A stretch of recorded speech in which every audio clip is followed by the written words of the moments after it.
dan struktur aset liability management atau ALMA. ALMA terdiri dari kata aset dan liability management sehingga dapat dijelaskan sebagai berikut. Nomor 1, aset. Pengertian aset. Aset adalah segala sesuatu yang dimiliki oleh perusahaan yang memiliki nilai ekonomi dan dapat memberikan manfaat di masa depan. Aset dapat berupa properti, uang tunai, piutang, persediaan, peralatan, dan investasi lainnya. Struktur aset mencakup bagaimana aset perusahaan terbagi dalam kategori-kategori tertentu, seperti aset lancar atau aset yang dapat diubah menjadi uang tunai dalam waktu singkat, dan aset tetap atau yang dimiliki dalam jangka waktu yang lebih lama. Nomor 2, liabilitas atau liabilities. Liabilitas adalah kewajiban finansial atau tanggung jawab perusahaan terhadap pihak ketiga. Liabilitas mencakup hutang, kewajiban pembayaran gaji, utang pajak, dan kewajiban lainnya. Struktur liabilitas mencakup pembagian kewajiban perusahaan dalam kategori-kategori tertentu, seperti liabilitas lancar atau hutang yang harus dilunasi dalam jangka waktu singkat, dan liabilitas jangka panjang atau hutang yang harus dilunasi dalam jangka waktu lebih dari 1 tahun. Pengelolaan kewajiban ALMA adalah suatu pendekatan yang digunakan oleh perusahaan atau lembaga keuangan untuk mengelola semua kewajiban keuangannya. Ini mencakup manajemen hutang, kebijakan pembayaran dividen, dan pengelolaan modal kerja. Tujuannya adalah untuk mengelola kewajiban dengan cara yang menguntungkan bagi perusahaan, mengoptimalkan struktur modal, dan mengurangi risiko keuangan. Bagian B, mengenal pos-pos neraca bank syariah. Neraca ini terdiri dari 2 bagian utama, yaitu aktiva atau aset dan kewajiban atau liabilitas serta ekuitas. Nomor 1, aktiva atau aset.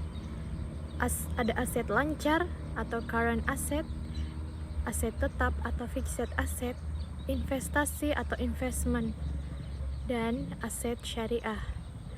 Nomor 2, kewajiban atau liabilitas. Ada kewajiban lancar atau current liabilities, ada kewajiban jangka panjang atau long term liabilities, dan kewajiban lainnya. Bagian 3, ekuitas. Ada modal saham atau equity capital, ada cadangan dan laba tahunan, serta surplus dan defisit. Bagian C besar, landasan kebijakan ALMA. Berikut adalah landasan kebijakan ALMA secara lengkap. Nomor 1, kepatuhan terhadap peraturan. ALMA perlu memastikan kepatuhan terhadap regulasi dan kebijakan yang berlaku di sektor keuangan. Ini termasuk peraturan terkait kecukupan modal, likuiditas, dan manajemen risiko. Nomor 2, proses identifikasi dan pengukuran risiko. Mengidentifikasi dan mengukur risiko melibatkan analisis mendalam terhadap profil risiko, aset, dan kewajiban. Ini mencakup evaluasi risiko, suku bunga, risiko likuiditas, risiko pasar, risiko kredit, dan risiko operasional. Nomor 3, pemahaman terhadap perubahan ekonomi. ALMA harus memastikan dan memahami dampak perubahan ekonomi terhadap aset dan kewajiban mereka. Ini mencakup analisis terhadap perubahan suku bunga, kondisi pasar, dan faktor ekonomi lainnya yang dapat mempengaruhi nilai aset dan kewajiban. Bagian D, kebijakan aset liability management pada bank syariah. Kebijakan aset dan liability management atau ALMA pada bank syariah memiliki beberapa perbedaan dengan bank konvensional karena prinsip dasar ekonomi syariah yang mendasarinya. Berikut adalah beberapa prinsip umum kebijakan ALMA pada bank syariah. Yang pertama, prinsip syariah, diversifikasi aset, pemahaman risiko, pemantauan dan pengukuran kerja, kecukupan modal, manajemen likuiditas, konsultasi dengan ahli syariah, pemberdayaan masyarakat. 9, pengelolaan risiko kredit. Dan yang terakhir atau yang ke-10, transparansi dan akuntabilitas. Bagian E, kualitas aktiva produktif. Kualitas aktiva produktif merujuk pada seberapa baik suatu aset dapat menghasilkan pendapatan atau manfaat ekonomi dalam jangka waktu tertentu. Ini dapat mencakup berbagai jenis aset seperti tanah, bangunan, peralatan, investasi keuangan, dan lainnya.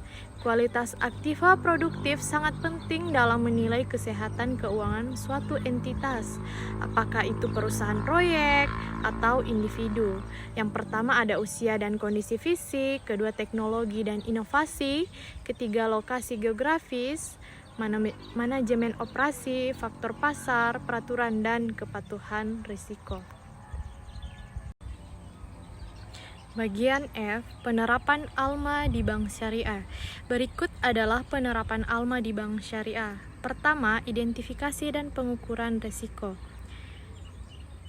Bagian A, risiko likuiditas, mengidentifikasi dan mengukur risiko ketidakmampuan untuk memenuhi kewajiban keuangan pada waktu tertentu. B, risiko pembiayaan, memahami risiko-risiko yang terkait dengan pembiayaan termasuk risiko kredit, risiko pasar, dan risiko operasional. Kedua, pengelolaan portofolio dan aset liabilitas. Bagian A, pemilihan aset dan pembiayaan, menentukan jenis aset dan pembiayaan yang sesuai dengan prinsip-prinsip syariah. Bagian B, diversifikasi portofolio, menciptakan portofolio yang beragam untuk mengurangi risiko konsentrasi. Ketiga, penjadwalan jangka waktu. Bagian A, pemisahan jangka waktu, membedakan antara aset dan kewajiban jangka pendek, menengah, dan jangka panjang untuk mengelola likuiditas dan risiko suku bunga. Bagian B, penjadwalan pembiayaan, menyusun jadwal pembiayaan yang sesuai dengan jangka waktu pembiayaan. Keempat, pengelolaan risiko suku bunga jika diperlukan menggunakan instrumen derivatif yang sesuai dengan prinsip-prinsip syariah untuk melindungi bank dari fluktuasi suku bunga. Yang kelima, penyusunan laporan dan monitoring. Bagian A, pelaporan periodik, menyusun laporan secara periodik tentang posisi aset dan liabilitas, likuiditas, dan risiko-risiko terkait. Bagian B, monitoring secara berkala, melakukan pemantauan secara berkala terhadap kinerja portofolio dan melakukan perubahan jika diperlukan. Keenam, kepatuhan syariah, memastikan bahwa seluruh kegiatan ALMA sejalan dengan prinsip-prinsip syariah.